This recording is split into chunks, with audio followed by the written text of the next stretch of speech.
Welcome to another edition of Inspired Stories, where leaders share their experiences so we can learn from their successes, how they've overcome adversity, and explore current challenges they're facing.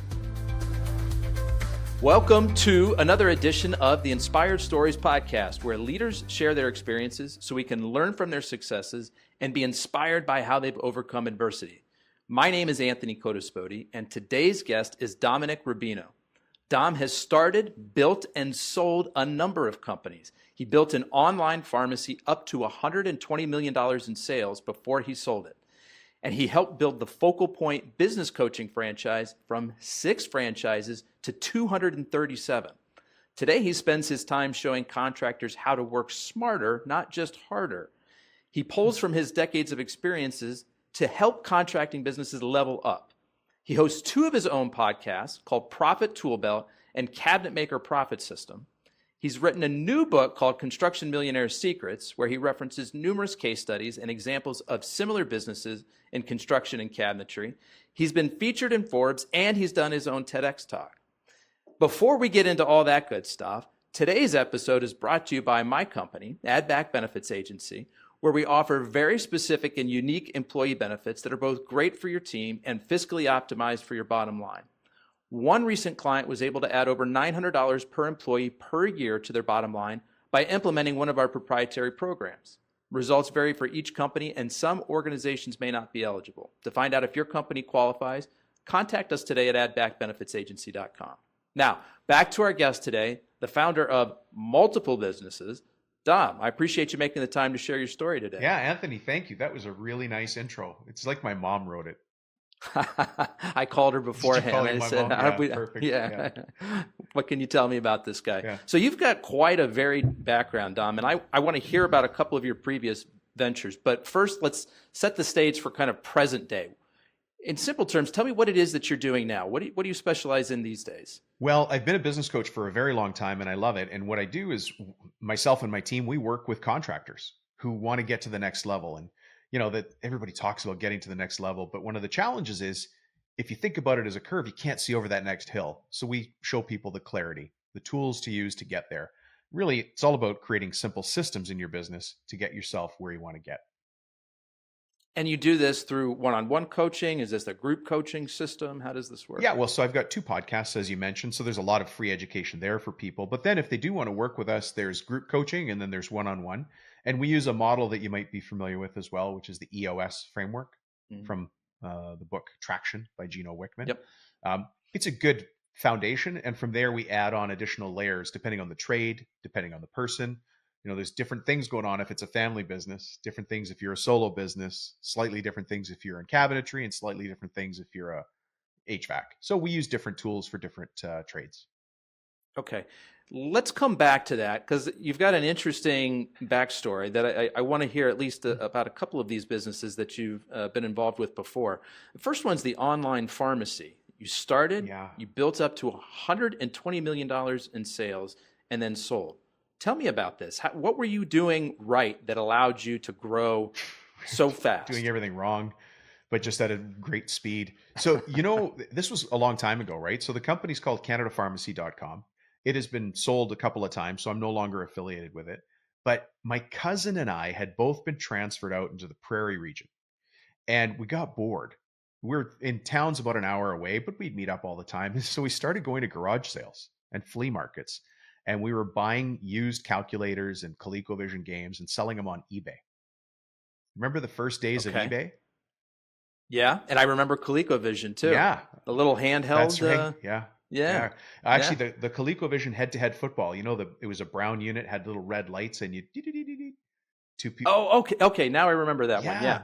So those LED toys really became a collector's item, as well as LED calculators, which, you know, I don't even care about LED calculators. I just care that somebody else cared and would pay for them. So we'd buy them at a garage sale or a flea market for $1, and then we'd sell them for 40 on eBay because collectors were snapping them up. But the problem with all of that was we were selling junk. And junk is hard to store, hard to inventory, very difficult to find consistency. And just about the same time, I'd left working for Sprint. I was in corporate sales for Sprint. I was actually a regional sales manager for them. And so I got trained in business coaching there. And then I just wanted to start having a side business. So I started selling stuff on eBay, and it just kept growing and growing and growing. But I knew I had to reinvent it. So at some point, we actually turned it into an online bookseller because we'd also sell used books. We sold used everything. Still through eBay, or were you now selling on your own Well, site? eBay, and then we sort of slid over to Amazon because Amazon was a new platform as well. So eBay and Amazon. And then the weirdest thing happened. We were selling skin whitening cream because people would buy it. There's certain things available that, people want online, and you can do that by searching keywords. Even back then, as slow as the internet was, we're running around with floppy disks, the big floppy disks, not even the small ones. This was a long time ago, right? And and that business sort of started to take off. Anyways, over time, we continued to just focus on what did our ideal client want. And we found that people that bought skin whitening cream bought more skin whitening cream. People that bought Claritin, Allegra, or Zyrtec, which are over the counter from Canada, but prescription in the States, boom, we were selling tons of it. So I became a mail order pharmacy. Interesting. And the transition into each of these new products, the skin whitening cream or the over-the-counter meds that were over-the-counter in Canada but prescription in the States, right? This all came about by just doing keyword research. What is it that people are looking for? What do they want? Yeah, keyword research, but also looking at the demographics. I've always been really big on one key element, and you have a financial background. I want recurring revenue, hands down. I would rather have a lawn mowing company than somebody that just, does something where you show up once and leave and never come back and do it again, right? Now, there's lots of businesses that one and done don't come back again, like a kitchen cabinet maker. Now, I've got an entire podcast just for people that do cabinetry and millwork. But there's different opportunities in that market. But my own favorite is recurring revenue. That's why insurance companies get so big. So what is it that you did to grow this from skin whitening cream and Allegra into a $120 million annual business? You know what? We really focused on listening to the customers, and we started to view the prescription as a pre-purchase order for 3 additional orders. Because when you get a prescription, you can have a refill. And so really, I just looked at the data a lot, and then we took action on the data. Are you a fan of funny data? Absolutely. Okay, because this is going to sound a little wacky. We're running the business. I had a call center of 120 people. Okay, so they're taking inbound calls off the website. And my cousin is my business partner in that company. And he comes in one day, he goes, "Hey, Dom, you want to go for lunch?" And I'm like, "Yeah, do I want to go? We're out of here." But in my hands, I had a bundle of papers, and they were the top buyers of our top products. Just a normal list that any of us would do. So anyways, I drop it on the desk, out we go for lunch. I come back and I look down at the desk, and 2 particular lists had fallen across each other. One was the buyers who had spent the most often on pet medications. So that's one list. The next one was buyers who had bought the most contraceptives. And so we found... Was there an overlap? Oh, there was. Yeah, there was a correlation of the data. This is where it gets funny, because you're going to say, "Dom, how the heck did you script that for all your 120 call center agents?" But if you bought birth control meds, you were far more likely to also buy pet meds. And if you bought pet meds, we had to get you buying birth control meds, right? Because our focus was find... if somebody has high blood pressure, they just have high blood pressure, right? And so they're going to buy high blood pressure medications the rest of their life. If somebody wants Viagra, for example, that's a lifestyle thing. They're going to buy it once, try it, and then get it somewhere else. That wasn't a good customer for us, even though that was the hottest product on the market for some pretty obvious reasons. So we focused on maintenance medications, pet meds and birth control and high blood pressure, all of those things. So anyways, that recurring revenue, that repeat customer. Recurring revenue. Yeah. So that's what we focused on very heavily. And so we'd actually script into you're like, "Okay, Rubino, tell me how somebody calls for pet meds and you get them to buy contraceptives." Well, no matter what order we're taking, we would say, "Oh, I'm sorry, I missed you there. Was that a dog barking in the background?" And they would go, "No, it's my cat." And our agents did not have call timers. They were encouraged to build relationships on the phone all the time. And so they just get into this, "Oh, you have a cat? I have a cat." Or they'd say, "No, it's my dog," or "It's my neighbor's parrot," whatever, it doesn't matter. But we get into this conversation where we could start to talk about the scope of products that we had. And so our upsells and our increase of transactions was really high. And so that's smart. I love how you're doing the upsell in a creative way. that feels very natural, natural. right? Oh, did I hear a dog? Yeah. But how did you get them into the funnel in the first place? You guys must have been running a lot of ads. Well, yeah, back in the old days, this is, it was a lot easier than it is today. But for instance, I said we had a lot of books for sale. So we carried a whole bunch of books, for instance, on pets that we ran on Amazon. We carried a whole bunch of books on different categories on Amazon. And then we had ways there to convert people back to us.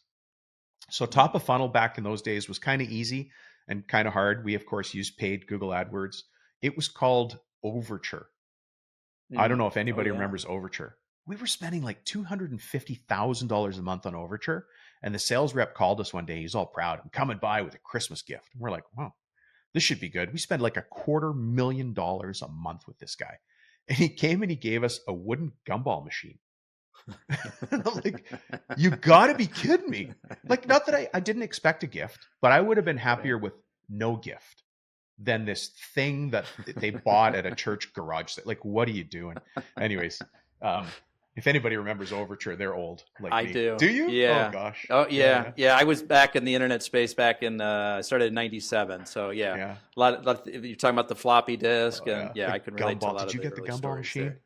No, I did not get the gumball machine. We were not at that same spending threshold you were. So. We just got the gumball. Yeah. So, okay, so you built this up, $120 million in sales, and at some point you decide, okay, that's enough, I'm out. What was that decision process like? That decision was difficult because it was a family business. It was my cousin and another guy that he knew from somewhere else. And at the time, I was also business coaching, by the way. So underneath all of this was I became a business coach in the year 2000.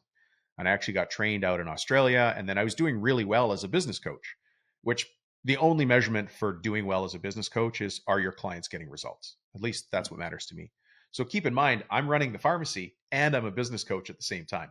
And so I'm speaking on stages and I'm doing trainings in New Zealand and Australia, in the States and Canada, wherever they were running trainings. But myself and the other partner, the third guy, we don't get along at all. And so I just thought, you know what? I know how to turn around businesses. I became a business coach because I was sucked at business. And I was starting to learn the systems for turning things around. And I said, I don't need to be here. I don't need that in my life. So I pulled the pin. And so did you just exit and sell to your partners, or did you guys sell the whole business? No, I sold to my partners. Okay. Yeah. Relatively smooth transition once you made the decision? You know, you're Italian like me. Things got spicy for a little bit and then it's fine now. It's fine now. Yeah. Good. So you were a business coach at the same time. Was this the FocalPoint?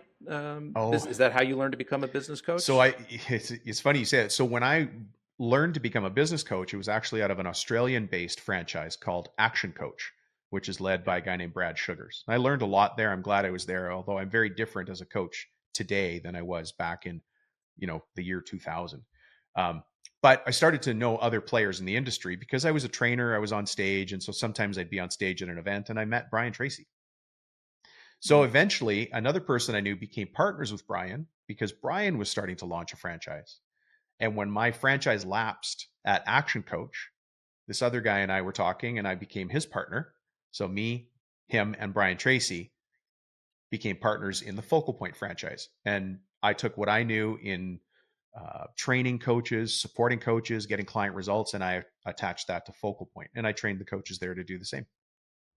So it's interesting. I heard you say that you became a business coach because you felt like you weren't very good at business. Oh, it was horrible. And so you went into that thinking, well, if I can get to a point where I can teach somebody else how to be good at business, that means I will have understood it well enough that I should be a better businessman myself. That's right. Yeah. I mean, I did the same thing everybody else does. I just started reading books and taking courses and listening to cassettes. I don't know if anybody remembers that. And I really got into that learning part. But, my first company ever was a Christmas light installation company. It's called the Yo Ho Ho Light Co. Yo Ho Ho Light Co. And was this like a college venture? It was grade 12. So even before I went to college, I just did it on Christmas break between the end of high school exams and the start of the next, obviously Christmas. So I had, I'm in the Pacific Northwest. So you got to imagine a kid with no trades training on a ladder in the rain, cedar shake roofs with a staple gun. There's no reason I'm alive right now. It's just random.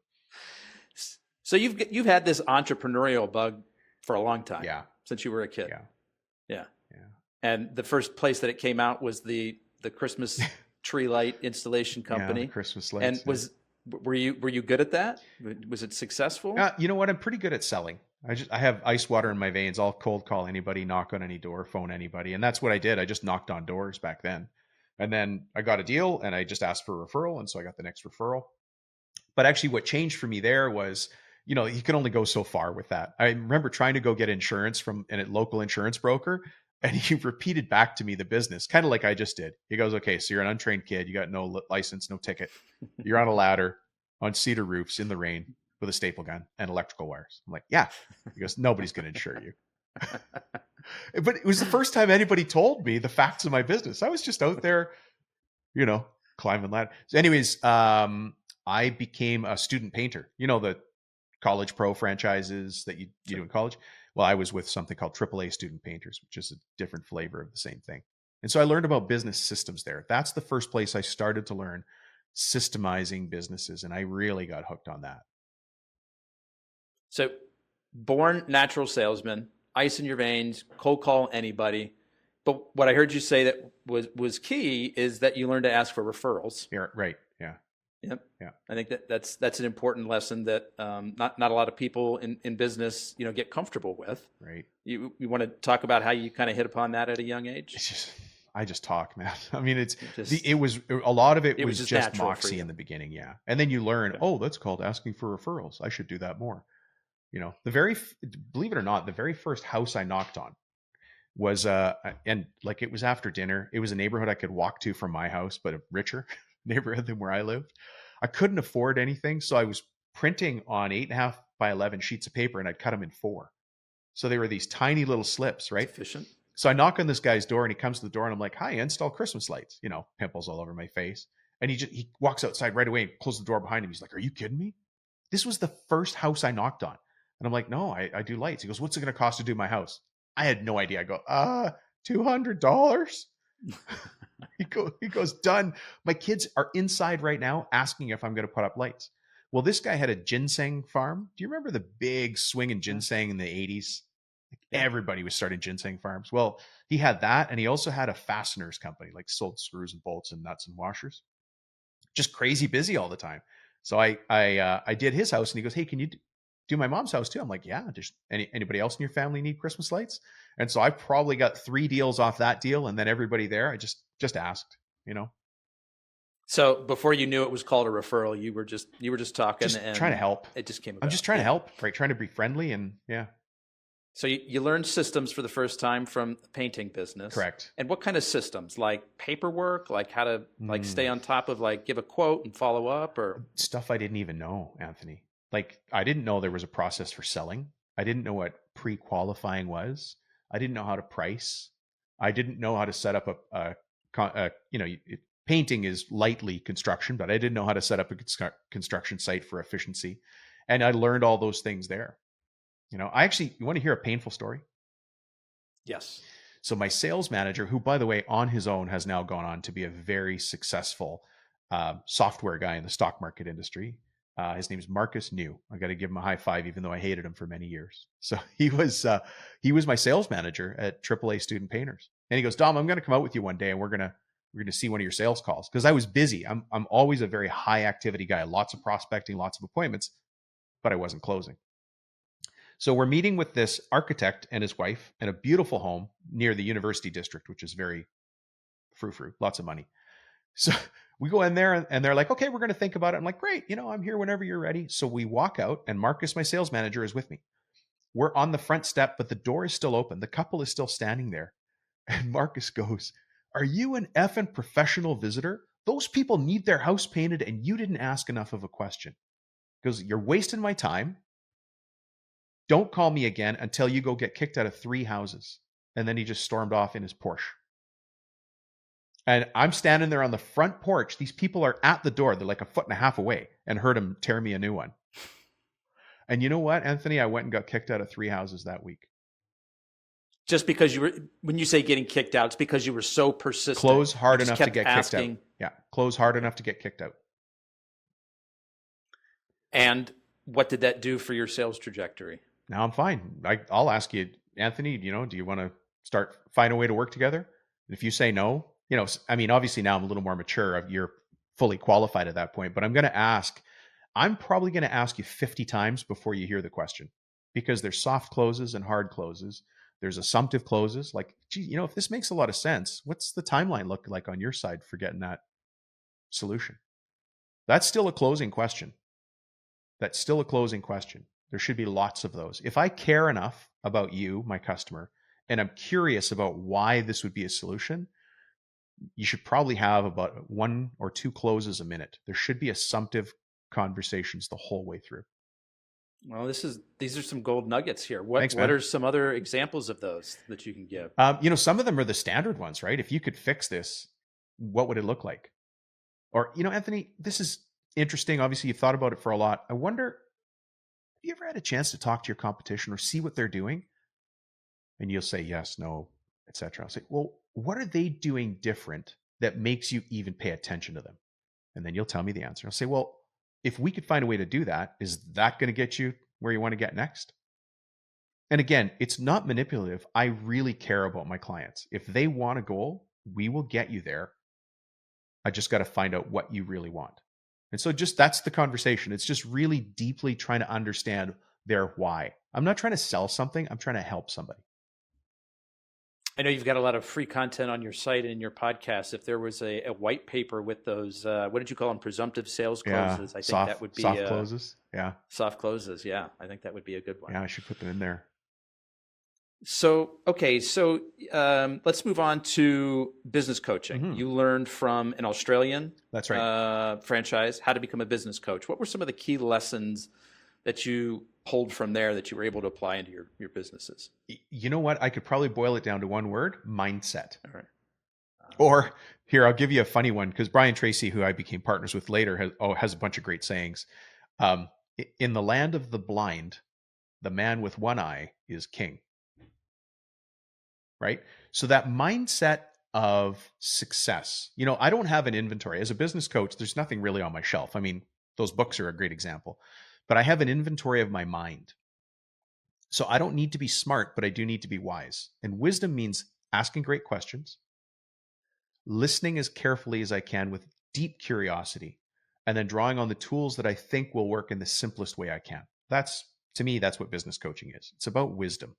It's almost like having a really good board of directors, but it's just me as part of the board of directors and the owner, you, Anthony. I'm just going to ask great questions, and I'm going to hold you accountable to the answer. Is this also where you first learned about EOS and how to implement what Gino Wickman writes about? EOS didn't exist back then because I'm old, right? But the first one I did read, and by the way, I'm pretty sure the nexus or the origin story of Traction, which is Gino Wickman's book where you find EOS and the VTO and more acronyms if you care to find them, is Mastering the Rockefeller Habits by Vern Harnish, which is that book there called Scaling Up. Can you see that behind me? Yep. Have you ever read Scaling Up? I have not. Excellent book, but it took me, the first time I read it, I thought I was a dummy. I didn't understand it at all. I remember scheduling time with myself to just go get on the treadmill at the local community center just to read the thing. Because I thought, well, if I change my environment and do something active while I'm trying to read it, the book will finally sink in. But it took me 2 tries to read it. I did not get it at all. What was so complex about it? The language was complex. Now, by the way, Vern Harnish is a genius. I know him. He's a great guy. I hold him in very high regard. He started Entrepreneurs Organization. Like he's a guy who's had an impact on the world most of us won't know. Really positive. But the book was hard to read. And so if it's hard to read, how am I going to teach it to somebody else? Like a great simple book with powerful messaging is The E-Myth Revisited by Michael Gerber, Rich Dad, Poor Dad, anything by Patrick Lencioni, because they're fable-based. Lencioni's are really fable-based or story-based. But I found... I'm not familiar with Patrick. You're not familiar with Patrick? Oh, okay. Mm-mm. Patrick, he's one of our people, Anthony. Italian guy. We're supposed to know each other, right? We all met at some baptism a couple of years ago. But those are all really easy to consume books. Vern Harnish's brilliant book, hard to consume. And then a couple of years later, Gino Wickman comes out with a different, but sort of, it achieves the same goal from a much simpler place. And it's a book called Traction, the Systems EOS, the entrepreneur. It's kind of a playbook for what to do. Yeah. It's a method for communicating what you want as an owner into your business. And you hear that from owners. At least I hear it from owners all the time. I don't know how to get everything out of my head and onto paper. And that's the system we use for that. Yeah. Okay. So in the Australian business coaching franchise that you talked about, that's where you first learned mindset. That was boiled mindset down to one word. You learned mindset. And then at some point along the way, you meet Brian Tracy and you become kind of ingrained in his world. Talk to me more about what that was. Did you come in first as a student? Did you come in as a partner? How did that evolve? Oh, yeah. Well, I had sold I'm not at liberty to say the numbers, but I had just sold a $120 million business. So I was looking for new businesses to invest in.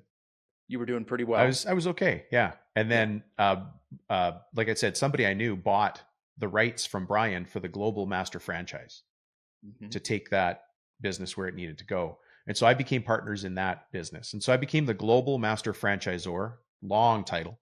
It just meant that I had the right from Brian Tracy International to resell that concept at a country level, or you might call it a state, master franchisor level or franchisee level. And so I became a franchisor and trained and supported business coaches through that. And so what was it that you were doing that took you from 6 franchises to 237? And in what time period was that? Oh, about 13 years. Okay, about 13 years. You know what? It's a great point. So the challenges we had was when we thought too small. My partner and I always had challenges about thinking too small. And what I learned from EOS is when by the way, I don't think most franchises get over 30 units, 30 franchise locations. And so how did we get to over 200? Well, you don't get past 30 by aiming for 30. You get it to 30 by aiming for 50. And then when you want to get to the next 100, you aim for 200. And that's how I use EOS. I use it as a tool that says, if we want to accomplish this in the next 10 years, that sounds reasonable or a little fuzzy. We have a couple functional things we got to fix. But if we're going to do that, what do we need to do in the next 3 years? You sit back and you ponder and you're like, okay, well, we could do those things. And then you stop again and you go, okay, well, if we're going to do those things in the next 3 years as a business, and let's use franchise units as an example. If we're going to get to 50 franchisees in the next 3 years, then what do we need to do this year? And so you do that exercise. You're like, oh, that doesn't sound hard. And then you do it one more time. And you say, well, if we need to do that this year, what do I need to do this quarter? And then you just say, okay, what do I need to do today? And then from there, it is absolutely brutal prioritizing. But being brutal with myself. I have to be harder on myself than the world will be. So be brutal about it. Be very specific about the prioritization. The number one priority has to come first. And so if you've ever read Brian Tracy's book, Eat That Frog, he's like, pretty straightforward. If you have to eat a frog, eat it first thing in the morning. If you have to eat 2 frogs, eat the ugly one first, but do both first thing in the morning. And so just deal with the problems you got to deal with, like up front right now. Right. So what's interesting about what you're saying there is you are applying the same sort of lessons that you want to teach to your clients. Yeah. About using the traction system to what's the big goal, the 3-year goal. Okay, great. Now what do we need to do this year for that? And what do we need to do this quarter? Then what do we need to do this week? And what do I need to do today? Right. And so what did that 3-year plan look like? And what were you doing? Give me sort of a typical day in the process of that 13-year journey to get to that, adding over 230 franchises. Well, selling franchises is the top of the funnel, right? We have to find the right people, and everybody that we got there, top-notch people. They usually were coming out of executive positions at companies and wanted to be a consultant or a coach on their own. So they would come to us for that, and then we would show them how to build their own business coaching company in whatever town they happen to live in. Let's say they're in, just choose the middle of the country, Nebraska. If they're in Nebraska, actually I have a really nice guy out there named Jim. He's a great example of that. Well, what's Jim going to do in Nebraska to make a name for himself, to build clientele, to get clients and to get value for them. So that was where I came in. My partner took care of selling franchises. I took care of supporting the franchisees in their success and in their growth. And so what was maybe the biggest lever that you pulled to fill that funnel?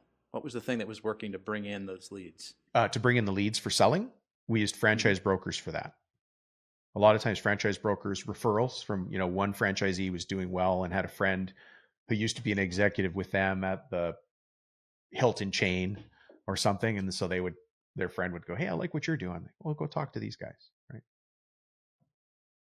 And so key to your success was the relationship with franchise brokers. Franchise brokers for sure. Yeah. And okay, so here you are, you built this business up over the course of 13 years. And I don't know, was it all sunshine and rainbows? No, it was why didn't you ride off into the sunset rain and with mudslides a lot of the time, to be honest. All right. Yeah. Why? What was the trouble? It sounds like you guys were having a lot of success. Yeah, I think for me, the frustration was when a franchisee would say to me, but Dom, you don't understand Chicago. You don't understand Seattle or Vancouver or Winnipeg. It's different here. People don't want to buy business coaching. And I would say to them, do you remember how I started? Because inside my story are sub-stories like we all have, but I started and shut down my business coaching operations in multiple cities multiple times because I had other companies up and running. And so I found it very frustrating when somebody said to me, well, you don't really understand how marketing for coaching works. You're just sitting at your desk. And I just shake my head and I go, what are you talking? You joined us because you wanted to follow a proven system. I'm showing you the system. And now you want to debate the system? Yeah, I don't, as you can tell, I don't have a lot of patience for that. I'd smile a lot, but I can only help you so much. But the people who applied the system got fantastic results and great results for their clients as well. And so when somebody engages with a franchise consultant, are they were you talking to people who were considering your opportunity versus like an Arby's? Or yeah, exactly. Yeah. So for people that don't know, a franchise consultant is a lot like a real estate agent. When you're a senior executive, and let's just choose a company without choosing a company. Let's say somebody's left Boeing as an example. They've retired, or sometimes your next move at a big company is you've got to move. And from San Francisco, we're moving you to Green Bay if you want this position. And they're like, well, I got 2 kids in college and 1 finishing high school, and we're kind of set here. And you want me to move from San Fran to Green Bay? I don't think so. First, it's not my team. And second, no. And so they start to look for options, right? These are well-heeled people who are very smart, who've done very well. And so they would go to a local franchise broker and say, what are my options? And so they'd say, well, tell me about yourself. They interview them and they say, well, here are your options. If you want to be intellectual property, go towards these sort of franchises. If you want local locations, go towards these, maybe barbershops or restaurants or tax prep. Got it. Okay. So here you are 13 years in, and what was behind the decision to sell? The simplest of things, Anthony. So we got a phone call from 4 franchisees, and they said, hey, we want a meeting between me and my partner. When you're a franchisor and you get a call from 4 top franchisees and they want to, what your face did is what our face did. That's no es bueno. That is not good. You don't generally want to hear that. But they said something really nice. And you got to remember the StarTech phone, the little triangle one. This is a while ago, right? So we're sitting around the StarTech phone and they're like, hey, we want to buy into you guys. We like where you're going. We like the direction. We see some upside here, but we want to play a bigger part. And so my partner puts it on mute and we're like, oh my God, somebody wants to buy the company, but we weren't ready to sell.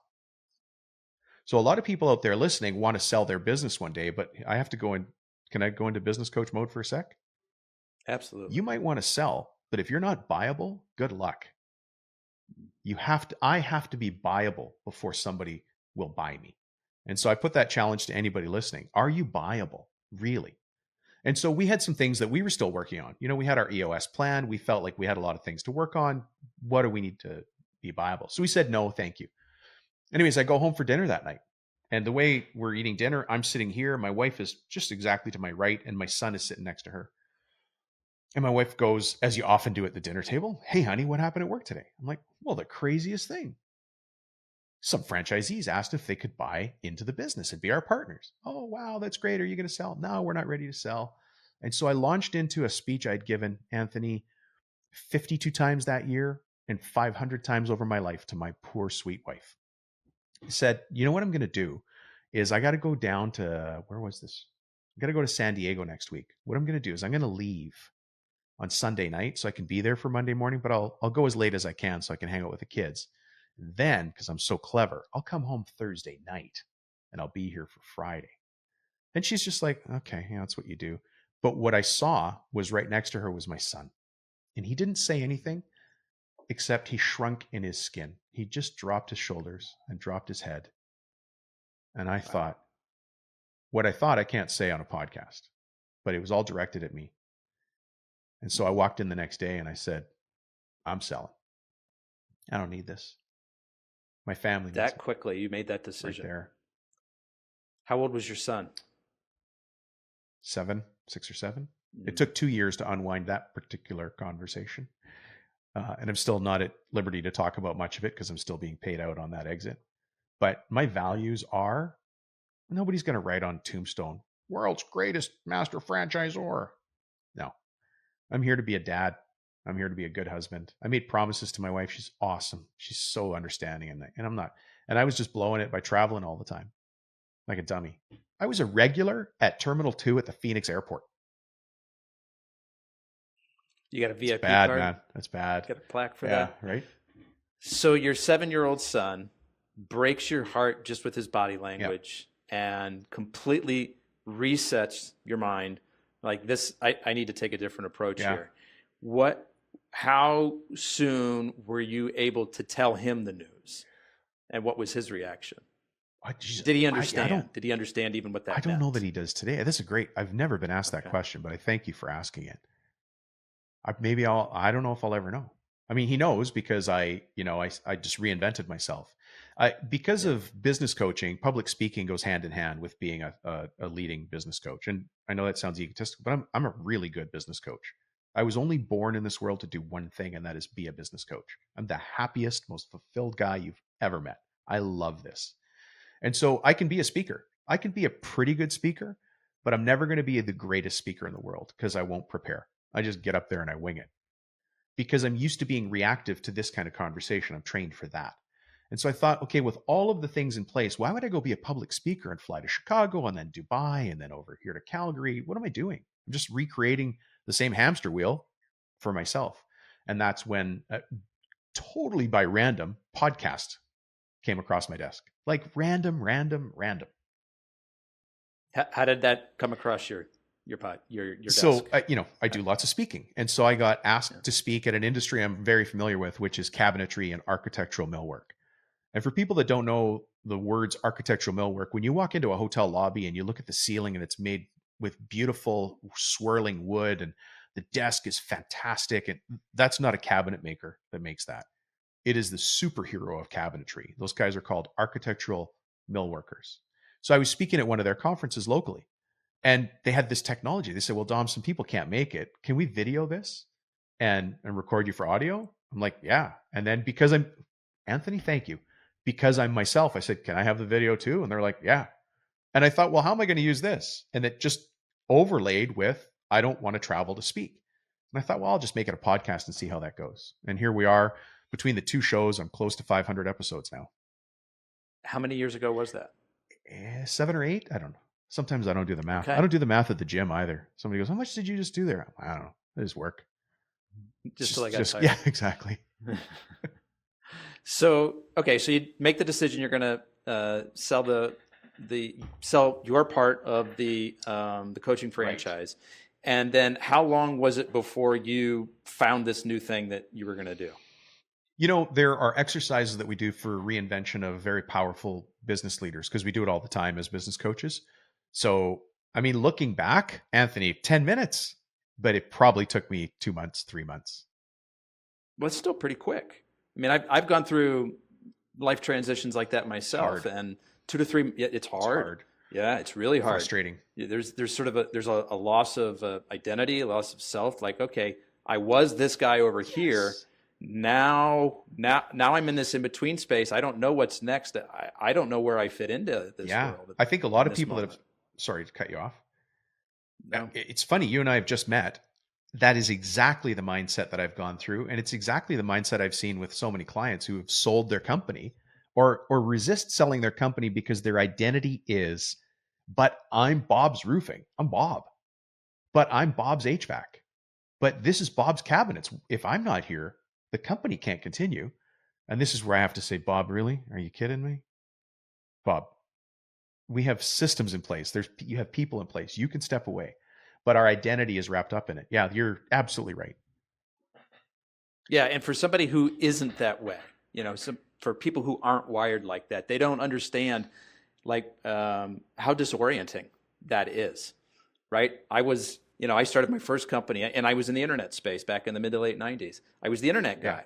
Yeah. That's how my family knew me. That's how my friends knew me.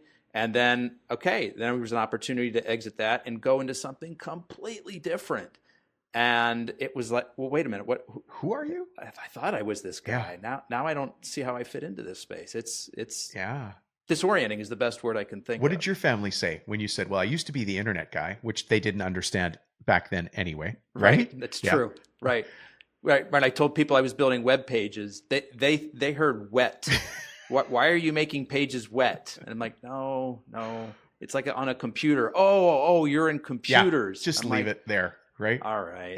Yeah. And then in the reinvention of yourself, when you started, what was your second reinvention then? You got rid of the web pages company. And what was your second? Completely different. I went into the bead business. We were selling costume jewelry components. Yep. Like you or me, by the way, you and I. Yeah. In the same city, we might not have gotten along actually. So you went into the, Did you do? No, I didn't do that, but you did the bead business. So still consumer. Oh yeah. Right. Very different. I mean, I was running a service-based business before where we were, building web-based software or just static web pages for people. And then, there was this opportunity to partner up actually with my cousin who'd been in the space and add some organization, add some web tech on top of what was already a very successful business, but was very, kind of shoot from the hip, not super organized. And so that transition was probably one of the easier ones that I did because it was quick. Like I knew what I was going into next. Where there's a gap, I think, is where, and I'm curious to hear, because you've had this experience multiple times, if you've seen it be the same for you, where there's a gap in between this thing and the next thing, that's where it gets to be a little bit more dicey. Yeah, it does. But, coaching is if I have a trade, my trade is business coach. So I can pick that up relatively quickly because I'm always generally coaching businesses. When I'm really busy, I'm just helping some friends and I might not even be charging for it. But when things get slow or I get bored, I just pick up a coaching client. They just sort of happen when I'm not formally marketing. And then when I'm formally marketing, it just happens faster. And so the cabinetry space sort of presented itself to you because you were making a presentation there. You'd just been asked to come and give one of your speeches. Yeah.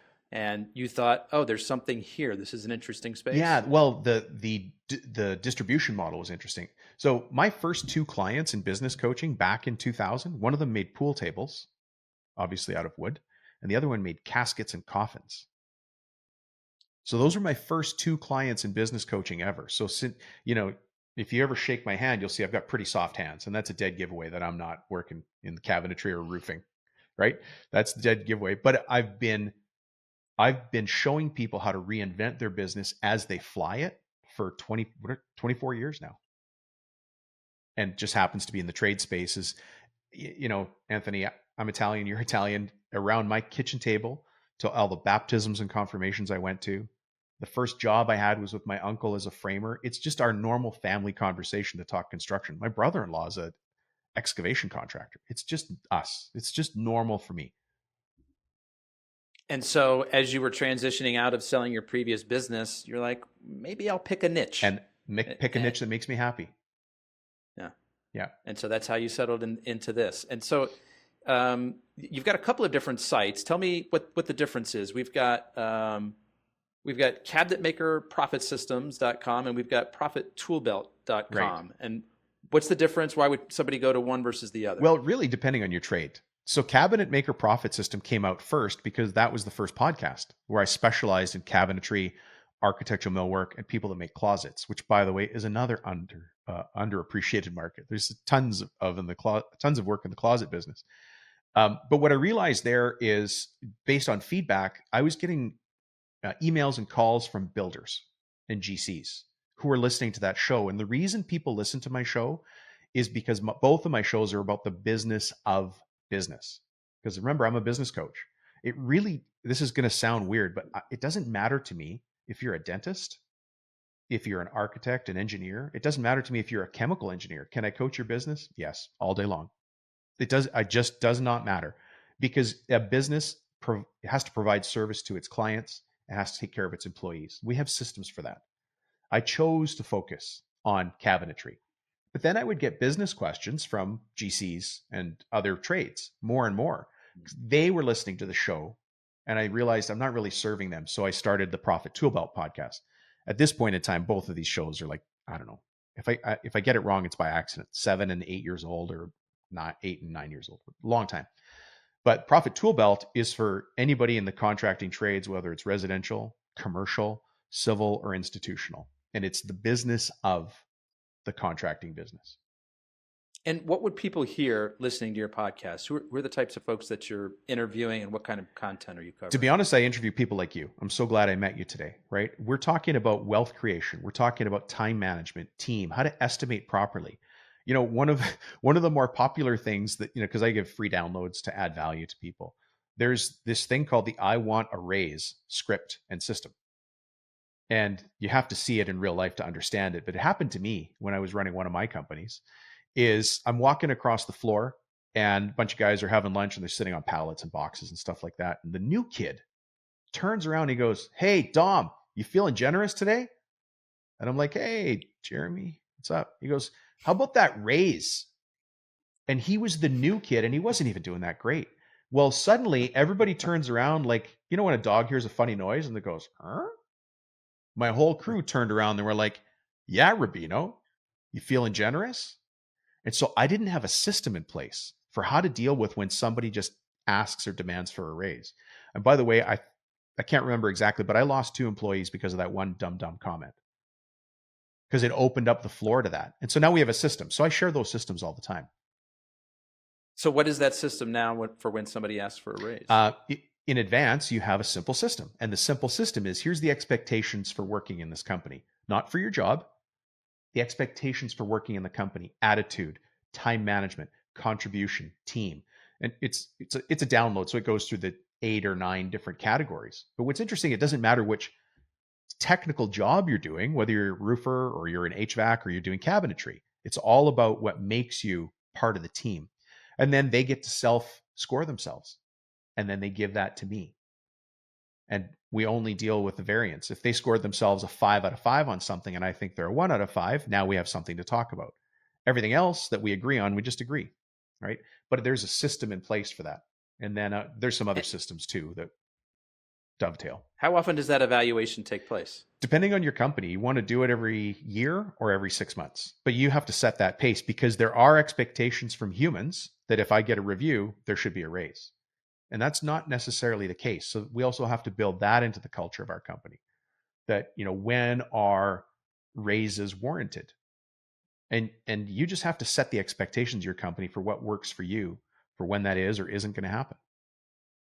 So it sounds like that guy, that loudmouth guy who Jeremy, darn Jeremy. He put you on the spot, but it helped to flush out, a little gap in what your systems were. Yeah. And so you recognized that and you patched it up. Yeah. So those are the things people listen for. We generally business owners have questions or frustrations or bottlenecks in the areas of time management, team, which we just talked about, like your people, money, and all the flavors of money, including estimating and profitability, exit strategy, growth strategy, wealth strategies, and then also marketing and sales. And to a certain extent, not to a certain extent, all of those are a spider web. It's everything touches something else. And so when you are working with a business coach, they should be able to walk you through your own path for recreating your web the way you want it. Let's talk about your book for a little bit. We got Construction Millionaire Secrets, which I see is on Amazon. 4.5-star rating. That's awesome. But you can also get it, I think, just for free plus shipping on your site. That's right. Would that be a better place for people to pick that up? Oh, for sure. Yeah.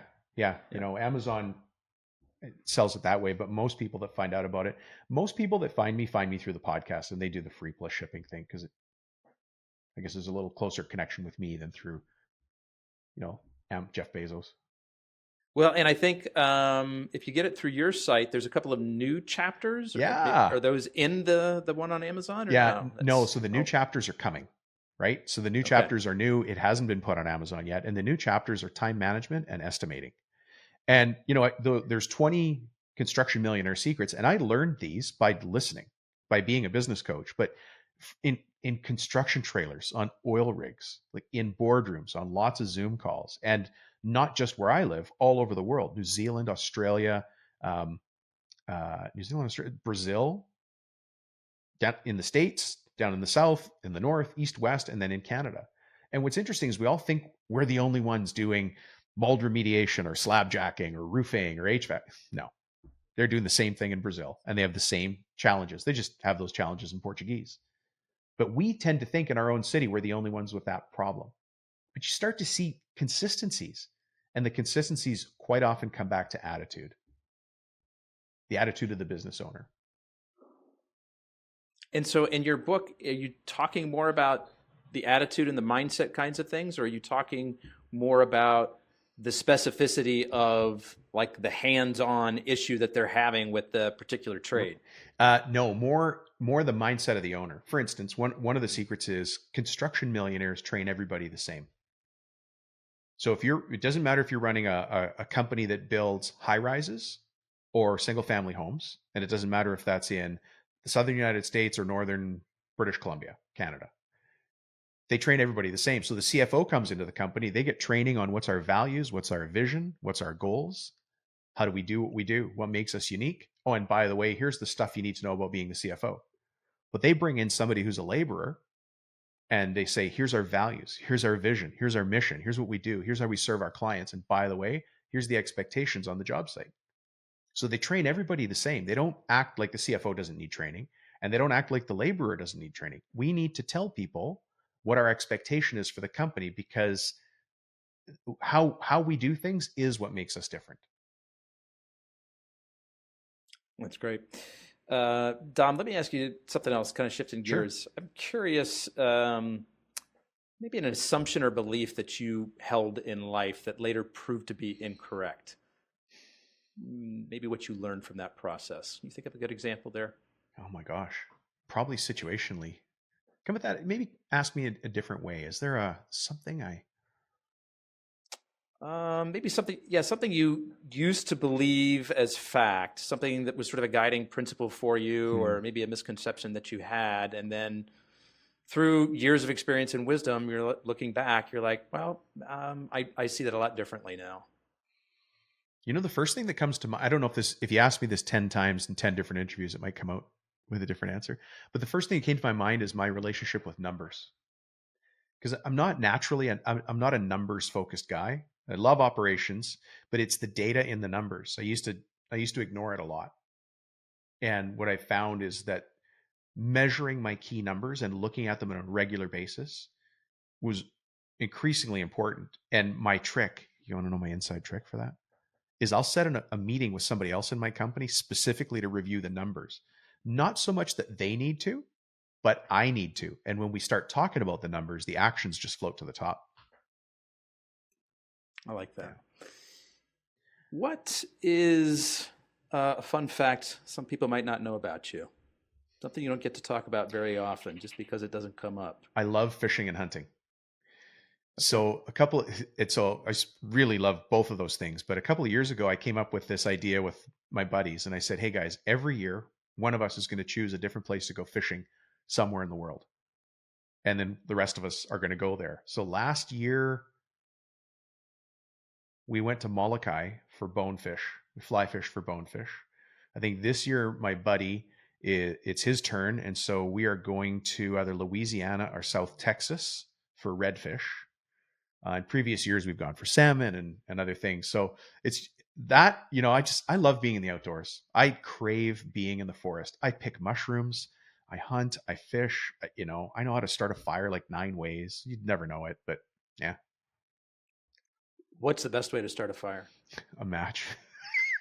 I'm not kidding. All right, what's the fifth best way? Fifth best way. That was too Looks obvious. cool on TV. It's where you got a bow drill and you got your foot on the thing and you've carved the notch and which wood is it? That takes forever.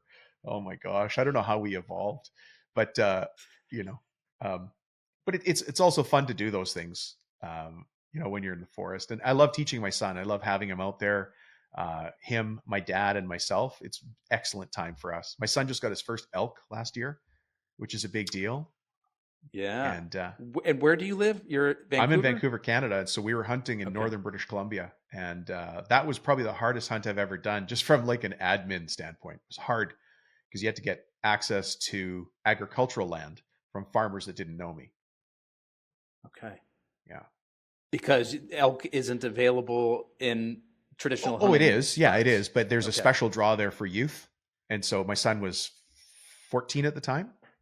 And so the thing that helped me unlock the key to getting access to big farms was Crown Royal. Oh, whiskey. Yeah. You know what? It's so funny, Anthony. It's asking for referrals. So I went up, we had to fly in to northern British Columbia, and then we rented a truck, and it's the same truck they used to work the oil patch, right? That just kind of white Ford F-150 all lifted up and stuff. I only had one name, and we were booked there for 10 days to try and get my son an elk. We went to the liquor store. I bought some Crown Royal, a bunch of cards at the dollar store, and wrapping paper. We went to the first guy that I had the name for, and I said, "Hey, how are you?" He goes, "I don't have any elk here. They don't come down till it's later." And I said, "Well, no problem. Let's just stop by." And so anyways, I hand him the bag, and he right away, these are cowboys, right? Ranchers and cowboys, puts his hand inside and he goes, "I don't have any elk, but you should meet my cousin." And I'm like, "I should meet your cousin." And so I'd go to his cousin's ranch. Same thing, Crown Royal. And he's like, "There's a buddy of mine from down at the feedlot. You should probably visit him." I'm like, "I should." And so about 9 bottles of Crown Royal later, you just kept leveling up with whiskey. Just keep asking. Oh, my son gave the handwritten card in the dollar store, gift bag with the fluffs, with that paper sticking out of it. And he would hand them the bag and they're like, "Oh, thanks, son. You didn't have to do that." They'd pick it up and it's heavy and they cradle it or put their hand and they're like, "You should talk to my aunt. She's single now. She's got a cabin way over yonder." And you're like, "We should go talk to your aunt." Yeah. My friend John Rulin wrote the book called Giftology. He's sort of the master gift giver. And one of the things that he talks about is, so many times people give, tchotchkes like this that have, their company name on it. He's like, find something of true value and personalized for that person. So he does a lot of things that are like inscribed with that person's name or, something that's memorable to that person. I think he would get a real kick out of your leveling up with whiskey story there. You might have to put that in a future book. Yeah. But how about some mentors or books that have been particularly helpful in shaping your trajectory? Oh, this is going to, what? The older I get, the more I realize my dad's my mentor. You got to imagine a guy that came with nothing. Really nothing, and doesn't even speak the language here well because he just completely subsumed himself into work. He only has one hobby, that's us. And not to take away from my mom, same thing. But that's definitely a mentor for me. Do the right thing. If you got your word is it. Give your word, keep your word. And then obviously I've gotten to work with Tracy, but I've gotten to work with, he's a famous name. But what about people that aren't famous? Like I hang out, my buddies inspire me. They really do. Otherwise, I wouldn't hang out with them. Let's call out a couple of them. Yeah, sure. So we've got a bunch of guys named Marty for some reason. We've got Marty Park, who was the first guy I met in business coaching. He's a great coach in Calgary. One phone call with him added 12 million to that pharmacy business. Oh, we got to hear about that call. Yeah. Well, I was calling him and moaning and beefing about something that had happened in the economy. And he goes, well, why are you just selling to the States? I'm summarizing a big phone call with a lot of mockery aimed at me, right? That's how it goes with Marty. And I go, what do you mean? He goes, well, you're only selling to the States. Are there any other countries you could sell to? And I was like, well, England, I guess. He goes, well, go check it out. And so we did. And that was a $12 million lift just by expanding into the British market. Well, that's not a genius move, but the perspective of somebody who cared enough to say, why are you limiting yourself? Then I've got Martin Hunter. So another Marty. Martin Hunter's a great friend of mine. He actually wrote the foreword to the book. He is a guy that can't talk about big chunks of his past because he was special forces. So he's got that mindset of being able to assess very complex situations and simplify them. And he walked me through a situation we just had here a couple of weeks ago where we got socially engineered hacked. So we didn't get hacked in your traditional sense. We got socially engineered hacked. And not that he talked me off the ledge, but we were having a strategic conversation about what to do tactically. I'll just say that. And he was like, okay, let me repeat back what I heard. Boom, boom, boom, boom, boom. Yep. These are the facts. Yep. If you present it like this is going to be the outcome. I was like, yeah. He goes, this is what's the worst possible outcome? Boom, boom, boom, boom. What's the best possible outcome? Ding, ding, ding, ding. You just feel good after a conversation like that. The actions are very easy to take when it's laid out like that, That situation that you worked through, are there lessons that you can share? I don't know how much you want to say about what happened, but maybe some guidance to others to not fall into a similar trap? Yeah, I feel like I didn't do my due diligence enough on this subcontractor. And I don't want to name names because that would just give them credence and they don't deserve it. But I thought I had everything in place and I didn't. They came in through an admin password on a website, and they actually emailed my entire database and said, Dom's a scoundrel. They didn't use those words. They said, hey, beware, Dominic, rah, rah. And actually the nice thing that came from that was people, and some of them I'd never spoken to before, because, obviously lots of people listen to your show and listen to mine. You never hear from them. But I got people reaching out going, I just got a weird email. Doesn't sound like you at all. And then the people that I do know personally or I work with, they're like, Dom, did you know this email came out? You should probably check into it. It was very genuine, and I'm very protective of my audience, very protective. And I don't know, I think that came through. So that was kind of nice, but yeah, I still have to deal with a little bit of poop. Yeah. Right. Dom, I just have one more question for you. Before I ask it, though, I want to do two things real quick. First, if you're listening and you like this content, and who wouldn't, this was a great interview, please hit the subscribe, like, or share button on your favorite podcast app. The second thing I want to do is, Matt, there are lots of websites and your book, and you've got the two podcasts. What's the best sort of call to action to get people to connect with you? What's the single best way that people should connect with you? Well, if they're just going to choose one. We're all professionals here, so definitely connect with me on LinkedIn. Let's just start there. We're all pros. I know LinkedIn has really gotten a lot of static noise around it in the last couple of years. But then if you have any interest at all in the business of business improvement, listen to the Profit Toolbelt one podcast, just because that's more generally applicable than the cabinetry one, but they're both about the business of contracting. And then, as you mentioned, I did a TED Talk, which had nothing to do with the construction trades. My daughter was being cyberbullied within like days of getting her first cell phone at a Catholic school, like the place you'd think it wouldn't happen. So that was what my TED Talk was about. So if that helps anybody else who's dealing with cyberbullying or issues with online interactions, that might help people. You just look it up, Dominic Rubino, TED Talk, and my name will come up. What's sort of the gold nugget takeaway from that? Because my kids are young enough where they don't quite have cell phones yet, but it's coming very soon. And I hear about this from friends, with kids that are in that age bracket, and they're like, it's the kind of thing that we didn't deal with, as we were kids growing up. What kind of advice can you give them? I mean, it's so many little pieces of advice, but I'll tell you the end story of the whole TED Talk is we did a vision board with the kids, and they're kids, right? So their version of what a vision board in itself is pretty funny. But understanding that there's something bigger or greater is important, and doing the right thing is important. And that's what my wife and I did. My wife is a genius in this whole interaction, and I talk about it a little bit in the TED Talk. But I would say that, and then just open communication with the kids. I mean, if I see my kids walk by in the hallway and we've been together all day, I'm gonna still give them a hug and a kiss. Those are my kids. I mean, that's nothing better in my life than to be surrounded by family. And for people who don't have that in their lives or didn't grow up with that, my heart goes out to you. But now's the time to start in your family. Great message. Thank you for that.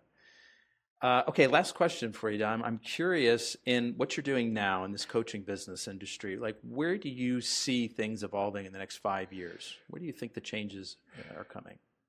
You know, I see the world through my lens, so people will have other views on this. I've seen the economy go up and down, and business coaching has remained strong throughout up and down economies. The thing that changes is the question from the business owners. Right? The questions change during a down economy, but they're still asked. And if you think about the Knights of the Round Table, the reason that the king, and I know the Knights of the Round Table is a made up story, but the reason they're there is they're advisors to the king. Every strong leader has advisors. They don't have to listen to everything. They have to listen to everything they say, but they don't have to act. And so strong leaders always seek wise counsel. Always. You simply cannot do it on your own. You can't see your own blind spots. So that being said, I think that the gap that we're seeing now in people that are like really doing really well in business and building multi-generational wealth, they've gone from renting their space to buying their building, and then they bought their building and they bought the neighbor's building, and then they've got this contract. Those guys are getting business coached. There's just no secret. And the people who are saying, well, I don't need your help. I don't need anybody's help. I did this all myself. I agree. You did do it all yourself. And at a certain point, Tiger Woods has a coach. Tom Brady has coaches, multiple, these guys have multiple coaches, not because they're not great, because they want to be greater. And so, look at those analogies and say, well, what can I learn in business about that and apply it? And so do you think the space of business coaching is going to become even more prevalent amongst high earners? Yeah, absolutely.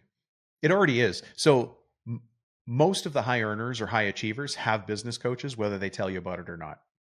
So we actually hold confidentiality very high here. We don't talk about client names unless we have specific allowance to do so. But most people don't know they have a business coach. And in the background, they are just lining up Lego block after Lego block and building and building. And nobody, everybody looking at him like, I don't know how he got that contract. Why does he always get the best employees? Well, that guy's got it all figured out. I wonder what happened there. Maybe it's dad's money. No. They're just sticking to their knitting, and imagine if you made 52 small changes in your business a year, one a week. After the first year, you might not notice it, but after the second year, that's 100 and some odd changes. Like, wow. Things get exponential. Big stuff. Yeah. Big stuff from small changes. Right. Dom, thank you so much for your time. I appreciate you sharing your story today. I'm going to have you on my show. I can't wait. I look forward to it. Folks, that's a wrap on another episode of the Inspired Stories podcast. Thanks for learning with us today.